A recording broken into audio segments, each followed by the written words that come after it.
Olá, boa noite a todos. Está começando agora o Telecâmara. Confira as últimas notícias e acontecimentos do Poder Legislativo de Bagé. A Câmara realizou na manhã desta quinta-feira sessão ordinária. Confira agora o que foi votado pelo plenário.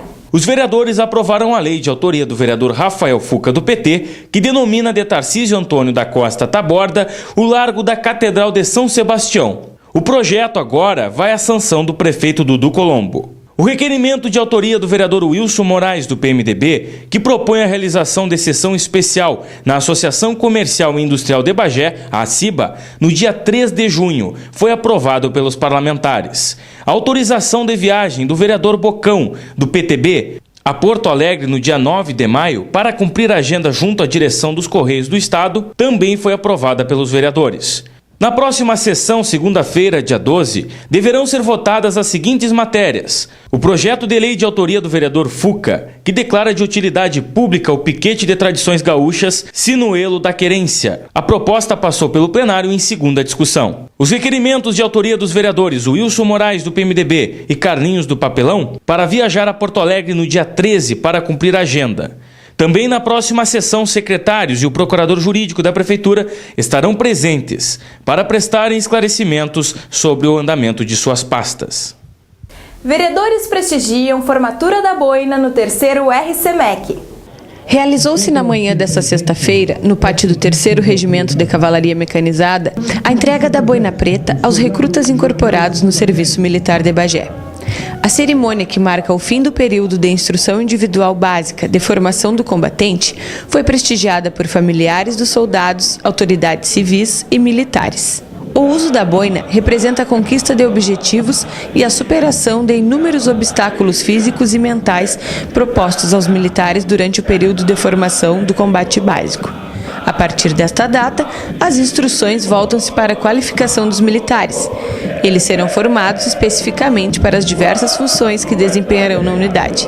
O vice-presidente da Câmara de Vereadores representou o Poder Legislativo no evento e destacou a importância do ato. É muito importante nós estamos aqui prestigiando esse evento hoje, representando a Câmara de Vereadores, o Poder Legislativo, trazer aqui um apoio, trazer aqui a solidariedade para os nossos soldados que hoje se formaram, a formatura da boina preta, é algo que representa muito dentro do nosso Exército Brasileiro. Então é um prazer poder estar aqui prestigiando e também acompanhando essa homenagem muito importante. É um espetáculo, é uma maravilha, porque o nosso país, nosso Brasil, a nossa pátria querida, a nossa pátria amada, poder contar com soldados, com jovens já preparados, e não somente isso, mas como também traz uma disciplina para o ser humano, aonde eu vejo uma escola, o Exército é uma escola formadora de opiniões e também de caráter, que molda o caráter dos nossos futuros jovens. O tenente-coronel Weber, comandante do regimento, falou sobre a cerimônia e o simbolismo da boina preta. Eles foram incorporados no dia 1º de março e agora essa fase foi finalizada com a Operação Boina Preta, e o próprio nome é em homenagem exatamente ao símbolo que eles receberam hoje. Hoje, dia 9 de maio, nós comemoramos hoje, mas é previsto no dia 10 de maio o nascimento do Marechal Osório, que é o patrono da cavalaria. E a boina preta é exatamente um dos símbolos que caracterizam o combatente de cavalaria e o combatente mecanizado. E muitos perguntam por que de boina preta, o combatente de cavalaria, ele naturalmente atua em cima de viaturas. E as viaturas de antigamente, elas apresentavam vários problemas, existia muita manutenção. E a própria manutenção tem graxa, tem sujeira. Então as outras coberturas acabavam ficando mais feias em função das manchas. Então optou-se por pintar a boina de preto, de uma forma de camuflar aquele trabalho diário que nós tínhamos em relação à manutenção das viaturas. Então, por isso que a boina que caracteriza as tropas mecanizadas e blindadas no Exército Brasileiro tem a cor preta. Vereador Rafael Fuca realiza ato de denominação de rua no bairro Passo das Pedras. Aconteceu na última quarta-feira um ato de designação de rua no bairro Passo das Pedras. Uma proposição do vereador Rafael Fuca permitiu que a via 727 passasse a se chamar Rua Carlos Alberto Camargo Médici. Segundo o autor do tributo, a nomeação da via se deu como forma de homenagear postumamente um homem que em vida prestou relevantes serviços, do ano de 1984 até 2011, a toda a comunidade, como carteiro na Empresa Brasileira de Correios e Telégrafos. O vereador contou como surgiu a ideia. A ideia surgiu aqui com o gabinete no bairro, nós estávamos aqui atendendo a população, né? E eu, como sou uma liderança aqui do bairro Passo das Pedras, fui bem votado aqui na eleição. Acho que é importante a presença do vereador nos bairros. E eu, como costumo fazer esse mandato, um gabinete nos bairros, estava aqui presente atendendo a população.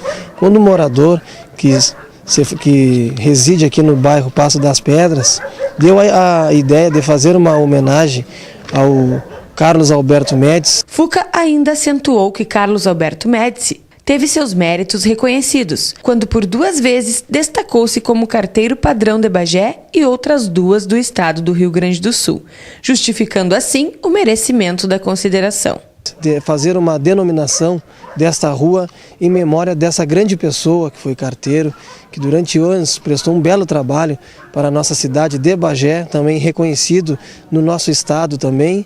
E para mim é uma grande alegria, né, estar aqui hoje fazendo essa denominação, colocar o nome de rua de uma pessoa que se foi embora já, que infelizmente hoje nós temos só na nossa memória, mas também eles ficaram contentes da valorização e o reconhecimento por essa grande pessoa que já se foi, né? Mas jamais podemos esquecer essas pessoas que foram muito importantes na trajetória, na nossa vida, né? Nos bairros também, na nossa cidade e no nosso estado também. Uma pessoa que a gente tem que valorizar, que é batalhadora, que é guerreira, que já se foi, né? Para mim é uma grande alegria estar aqui hoje fazendo essa denominação de rua. Familiares também participaram da honraria. Dona Isaura, mãe do homenageado, que faleceu em 10 de junho de 2011, emocionou-se durante a cerimônia. A esposa Maria do Carmo Médici falou sobre o marido e o sentimento desse marcante dia. Ele era uma pessoa, estava sempre para cima, uma pessoa alegre, né? Dava vida pelo correio, que tudo para ele era correio, né? E a gente saía, ele era bem participativo com os filhos, com a gente, estava sempre em casa, sempre junto, era uma vida muito boa. E ele era uma pessoa que se dava com, praticamente assim, vamos dizer, com o Bagé inteiro, né? Então todo mundo conhecia o Beto, e aqui na vila nem se fala, né?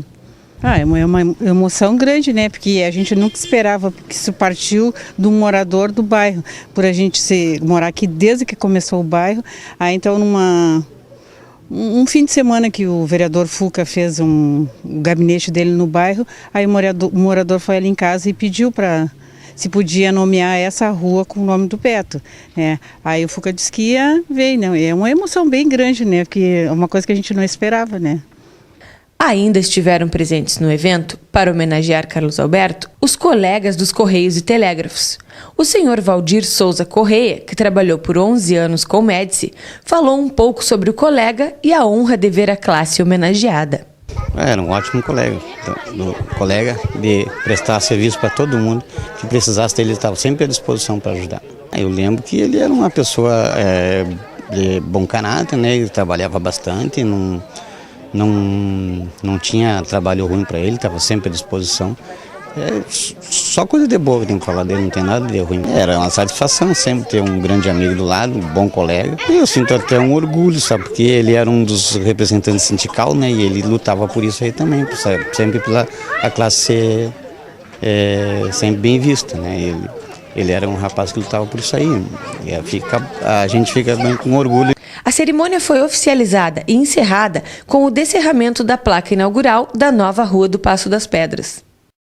Nesta terça-feira, dia 6, o plenário Lígia Almeida sediou uma audiência pública proposta pelo vereador Antenor Teixeira para tratar sobre o surto da raiva no município. A audiência pública que tratou do combate ao surto da raiva herbívora, uma doença transmitida pelo vírus do morcego hematófago, é motivo de preocupação tanto pelas perdas e prejuízos na área rural quanto em relação à saúde pública. O vereador Antenor Teixeira fala dos objetivos em realizar esta audiência.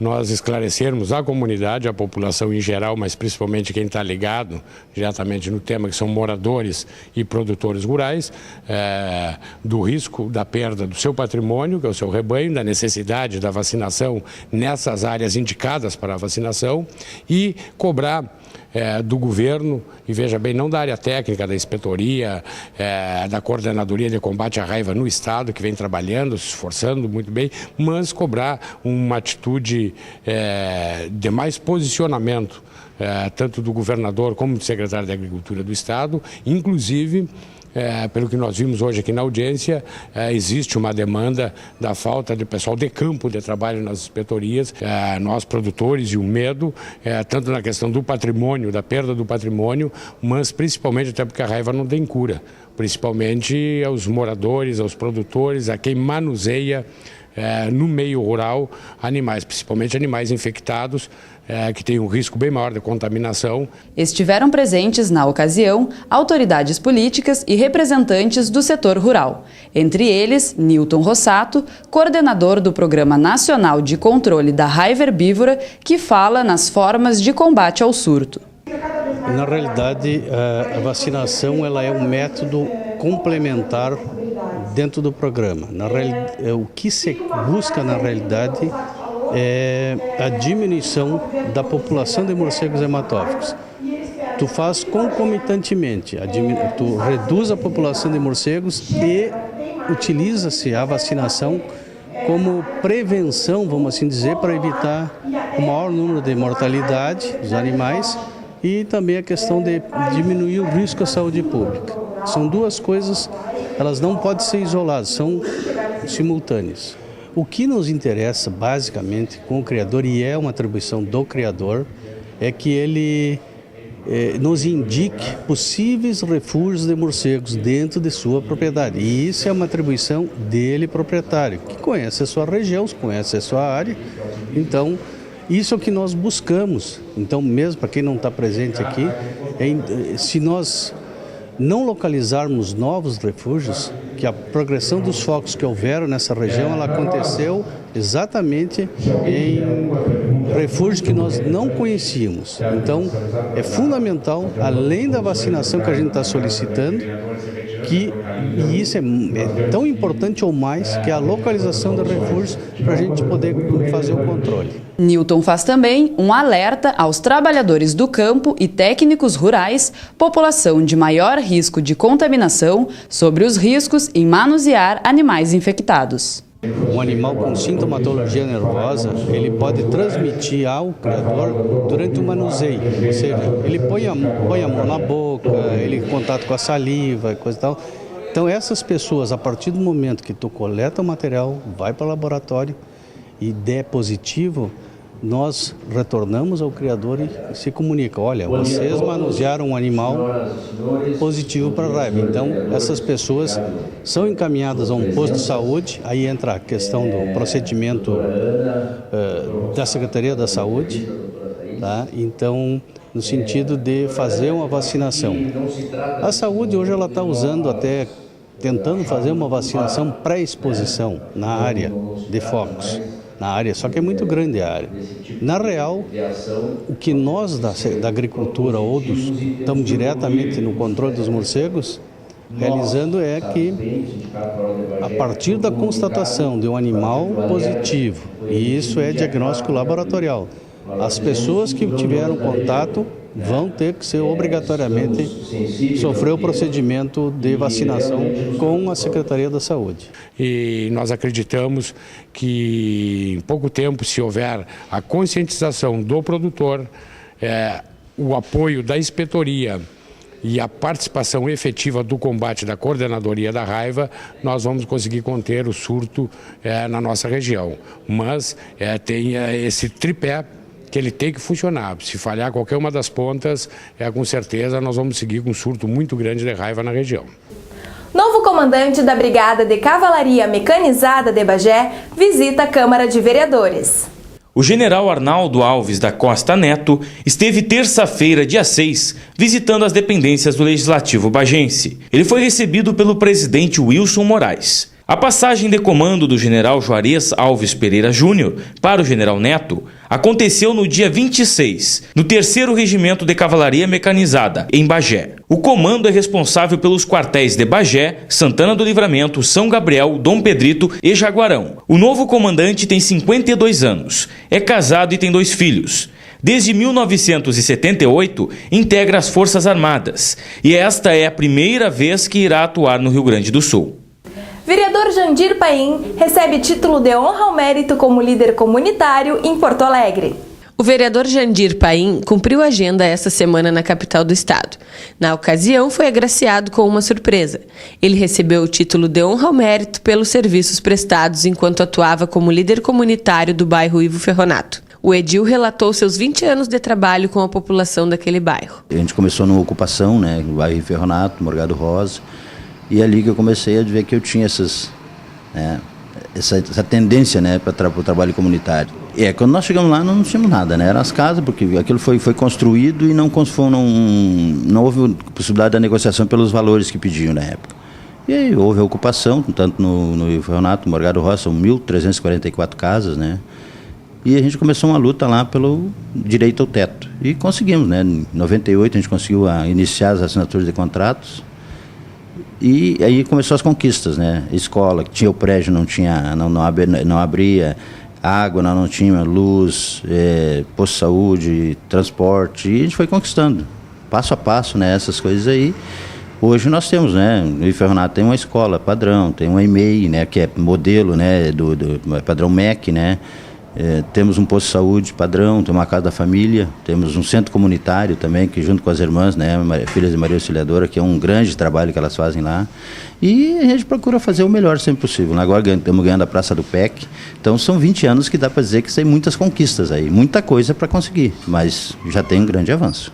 A homenagem foi prestada pela passagem do Dia do Líder Comunitário, que se deu dia 5 de maio, e foi entregue pelo deputado estadual Raul Carrion, na Assembleia Legislativa, em uma ação conjunta da Confederação Nacional das Associações de Moradores, CONAM, e a Federação Gaúcha das Associações de Moradores, FEGAM. Recebeu uma homenagem a nível de estado do deputado Raul Carrion, na Assembleia Legislativa. Então, só vem reforçar aquilo que eu já falei, Hoje o líder comunitário está sendo visto de uma forma mais, bem reconhecimento do trabalho que ele faz. E a gente só tem que assumir isso aí e com mais responsabilidade, cada vez trabalhar mais para que vale a pena ter recebido essa homenagem, ela tem um sentido, de mostrar isso com muito trabalho agora à comunidade. E agora, como vereador, procurar fazer minha parte, para fortalecer o movimento comunitário cada vez mais, que essa é a minha bandeira, A Associação dos Amigos do Arquivo Público Municipal lançou uma campanha que pretende reunir documentos históricos de Bagé. No mês de julho, a Rainha da Fronteira completa 203 anos. Para perpetuar, entre outros, aspectos históricos, culturais, geográficos, climáticos e religiosos, a Associação dos Amigos do Arquivo Público Municipal, fundada em 8 de dezembro de 2011, lançou a campanha O Tempo Transcorre, os Documentos Permanecem. A ação visa reunir documentos que narrem a evolução de Bagé, relatando peculiaridades e curiosidades que marcaram esse desenvolvimento e que certamente devem ser lembradas. O atual diretor do Arquivo Municipal, Cláudio de Leão Lemezec, fala sobre a importância da ação e pede a colaboração de toda a comunidade que possua registros importantes. Bem, o objetivo, sendo o arquivo, digamos, o conjunto de documentos oficialmente produzidos e recebidos pela municipalidade e principalmente também os acervos particulares, é nós resgatarmos, continuarmos um trabalho incessante, esse trabalho incessante e interminável, iniciado pelo grande Tarcísio Taborda, que foi o mentor da criação do Arquivo Público Municipal. Afinal, aqui é um depósito de cultura, é a memória oficial do município, recolhermos aquela documentação que está, digamos, à margem, às vezes nas casas de família, que estão numa gaveta sem utilização, trazermos para cá, catalogarmos, restaurarmos, quando for o caso, organizarmos e colocarmos novamente à disposição da comunidade. E, para mim, é emblemático uma senhora lá da Vila Santa Flora que veio trazer aqui um documento importantíssimo em que veio aqui presidente Getúlio Vargas. Então é uma fotografia que ela conservava há mais de 50 anos com ela, um santinho, do Getúlio Vargas cumprimentando, abraçando o então prefeito João Batista Fico. Então nós chamamos a comunidade que abrace a nossa causa, que abrace a causa de Bagé, a causa da história de Bagé, para que a gente continue montando esse quebra-cabeças, para cuja montagem nós precisamos de todos os bagienses. Quem desejar contribuir pode doar o material diretamente no Arquivo Público, que fica localizado no 2º andar da Biblioteca Pública, Dr. Otávio Santos, na Rua Carlos Mangabeira, número 20. O horário de atendimento é de segunda a sexta-feira, das 8 às 14 horas.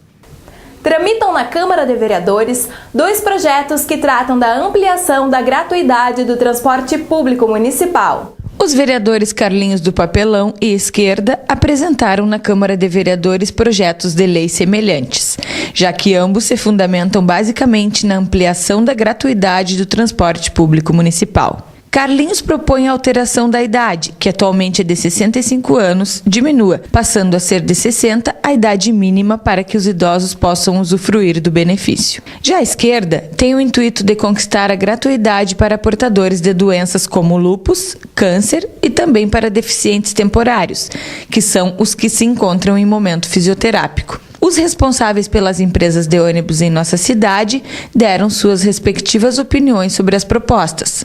Ambos concordam, porém, preocupam-se com a forma que os resultados possam impactar. A empresa ela é a favor de garantir os direitos, né, de todos os usuários do transporte e todos esses projetos, essas ações que vêm de encontro a valorizar, né, as pessoas que já contribuíram ou porque através de alguma necessidade não podem exercer, digamos, o direito de ir e vir. A gente é a favor, a gente busca garantir isso. A empresa tem uma preocupação muito grande com a responsabilidade social, só que é uma questão que tem que ser analisada com muita calma, né? Tem que ser feito um planejamento muito bem feito em cima disso, porque vai impactar de alguma forma, se não na empresa, nos outros usuários do transporte. São alternativas que a gente pode criar para que o impacto não ocorra diretamente nos outros usuários. Porque como aqui em Bagé a gente apresentou algumas informações de quantidade de usuários hoje, em torno de 600, 700 mil, dependendo do mês, se 100 mil não pagarem mais o transporte, automaticamente esses valores vão ter que ser pagos por os outros 600 que estão utilizando. Participamos da comissão para trazer dados e tomar conhecimento desse projeto da gratuidade aos 60 anos e foi bem proveitosa essa discussão entre os vereadores e a participação do secretário de transportes e mais a outra empresa. E agora vamos continuar trabalhando para ver o que é necessário mais. Vamos aguardar ofícios para trazer dados para poder participar desse projeto. Acreditamos que essa gratuidade ela tem um impacto grande na tarifa. Para se fornecer a gratuidade, ela tem que ter uma composição tarifária ou talvez uma isenção tributária. Tudo são questões que devem ser estudadas dentro desse projeto.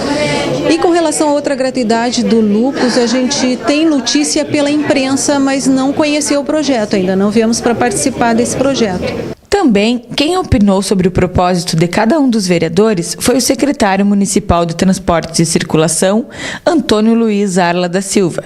Afirmou que na teoria são muito interessantes, porém na prática devem se tornar pouco viáveis. Num primeiro momento, nós somos amplamente favoráveis a todo aquele subsídio que puder ser dado à comunidade para que possa facilitar, né, a vida dos munícipes, principalmente aqueles mais necessitados. Então, nós somos favoráveis.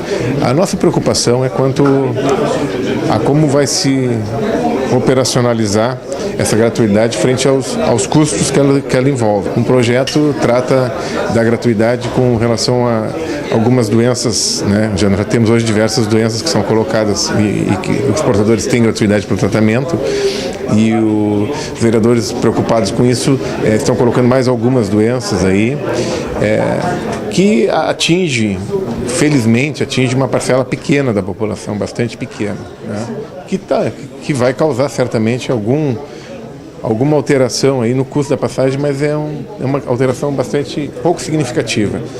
Já a outra proposta que tramita na casa, com relação à gratuidade para pessoas acima de 60 anos, hoje é 65, essa nos preocupa bem mais, porque certamente dos 60 aos 65 anos a gente tem uma parcela muito grande da população ativa, porque a gente sabe que isso aí certamente vai resultar no aumento do pagamento da conta e por outra parte. O vereador Carlinhos do Papelão justificou seu propósito. Por causa que diz na lei federal e infelizmente em Bagé não estava sendo usado isso, e até porque tem a grande maioria das pessoas dos bairros onde as pessoas que realmente precisam, e aonde a gente vê que essas pessoas que têm que ser atendidas já porque já fizeram um bom trabalho para a nossa cidade e hoje merecem um mínimo de respeito. Com a comissão, é uma discussão boa, foi levantada por esse vereador. Eu acredito que a gente vai conseguir fazer um bom trabalho e dar respaldo tanto para as empresas como para as pessoas que vão ser beneficiadas nesse projeto. O vereador Esquerda também elucidou seu projeto. O projeto 032 de 2014, que isenta portadores de lúpus no transporte coletivo de Bagé, não só os portadores de lúpus, mas pessoas com câncer que precisam do serviço de quimioterapia e pessoas com deficiências que precisam do serviço de fisioterapia. Então nós apresentamos esta proposta, e tivemos um avanço não só na Comissão de Constituição e Justiça, como na Comissão de Finanças e Orçamento. Esperamos agora que os demais vereadores da Comissão de Saúde apreciem este projeto e que avance em plenário, e assim estaremos isentando, mesmo que por tempo limitado. Isso cabe ao médico, quando faz atendimento ao paciente, determinar o tempo em que será preciso a isenção do transporte coletivo, que só vai beneficiar as pessoas que mais precisam, ou aliás, que tanto precisam desse serviço, que é de fundamental importância a pacientes e pessoas portadoras de lúpus. A matéria do vereador Carlinhos foi mantida na Comissão de Finanças e Orçamento, até que as duas empresas locais de transporte público apresentem a documentação necessária para dar sequência às tratativas. Já a proposta do vereador Esquerda foi votada e aprovada pela CFO e também pela CCJ, devendo assim ir brevemente à apreciação do plenário. Vereadores integrantes da Comissão de Educação, Cultura e Direitos Humanos da Câmara apuram denúncias sobre ameaças a quilombolas contrários à desapropriação.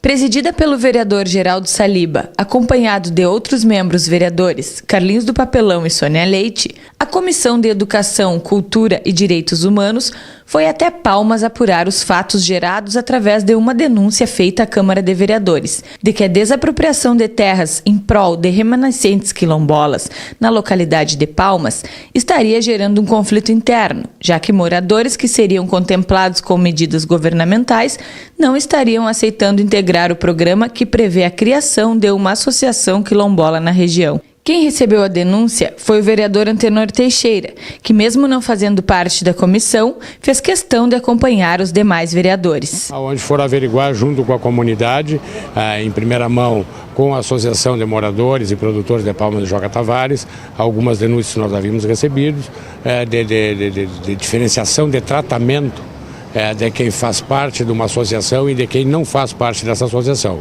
E o próximo passo agora é conversar com o outro lado, porque em todo esses fatos existem dois lados, vamos conversar com o outro lado, mas foi muito bem colocar que agora é óbvio que a comissão vai apurar a veracidade, vai conversar em particular com algumas pessoas que estavam mais constrangidas ou até assustadas de falarem num grande público. Vai ser chamado sozinho, privativo da comissão, e logo eu espero que haja o esclarecimento pela Comissão de Direitos Humanos e ao mesmo tempo que haja um acordo, um acerto, porque sempre foi assim lá e a gente sabe disso. Vieram forças externas aonde que instalaram um processo e que esse processo com certeza afetou ou 70% da comunidade daquela região não gostou. Então nós vamos tentar ver se existe um acordo de paz, de tranquilidade e que as coisas tramitem como sempre tramitaram lá, com toda essa tranquilidade. O presidente da comissão, Saliba, explanou a situação. Tivemos uma reunião com os pequenos produtores rurais daquela região. Estão muito preocupados porque chega a informação de que eles poderão a qualquer momento ter suas áreas desapropriadas, perderem as suas áreas. São pequenos produtores que lutam com muitas dificuldades porque hoje eles observam que está chegando uma informação de que será criada uma área dos quilombolas, uma associação, na verdade, dos quilombolas na região das Palmas. E contrário a esta decisão, pois não querem perder as suas terras, até porque pequenos produtores que não fazem parte deste movimento dos quilombolas terão que deixar as suas terras, deixar a área, né, para o governo. O objetivo é esse, é buscar o diálogo, é buscar a conciliação, porque as coisas estão indo para um lado perigoso. Relembrando, o processo que prevê a instauração de uma área quilombola em Palmas surgiu em 2003. Com a instituição do Decreto Federal 4887 de 2004, foi estabelecido que remanescentes quilombolas reconhecidos poderiam definir a amplitude do seu território. Com base nisto, o governo faria a desapropriação das terras mediante o pagamento aos proprietários e encaminharia os espaços para que os novos moradores usufruíssem da produção, mesmo não sendo os seus donos. Skate nas calçadas é um tema polêmico, mas que ainda não tem uma legislação específica. Confira mais detalhes sobre esse assunto na matéria de Josiana Pires. Uma pauta abordada pelo jornal Minuano traz à tona uma grande discussão: o uso de skates nas calçadas. A prática, que é um esporte para muitos jovens, acaba muitas vezes virando um tormento para os pedestres, já que representa um grande perigo. Mas a ameaça ronda ambas as partes. O risco de colisão acabaria sendo prejudicial para os dois lados. Para o vereador Lelinho, conhecido por sua intimidade com a prancha de 4 rodas, o problema está em vias de transformação, já que para ele é ocasionado por 2 motivos.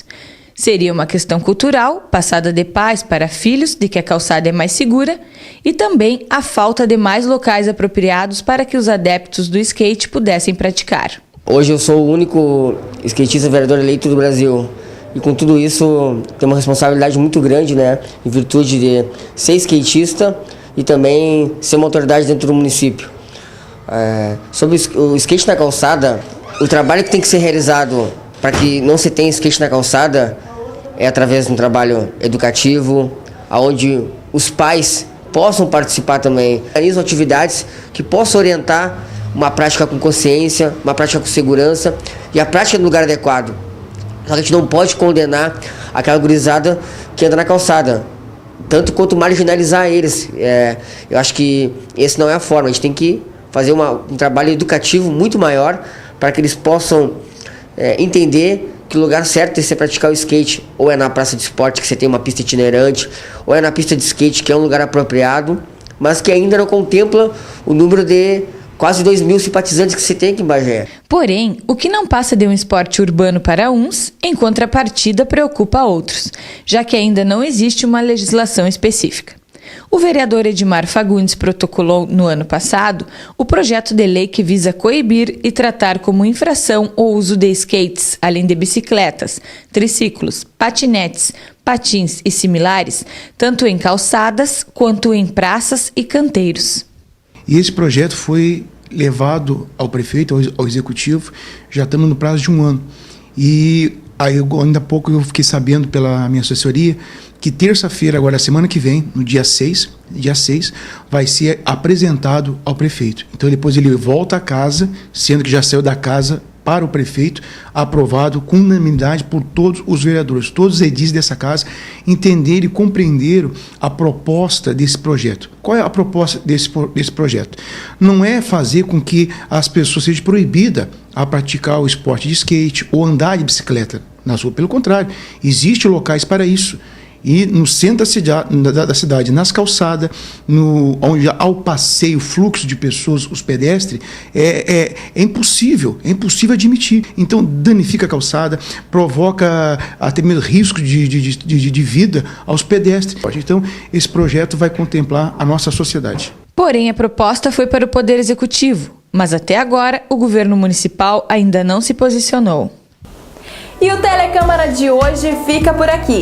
Assista a seguir o novo programa da TV Câmara, o Pontos de Vista, e logo após, a reprise da sessão ordinária. Obrigada pela audiência e boa noite!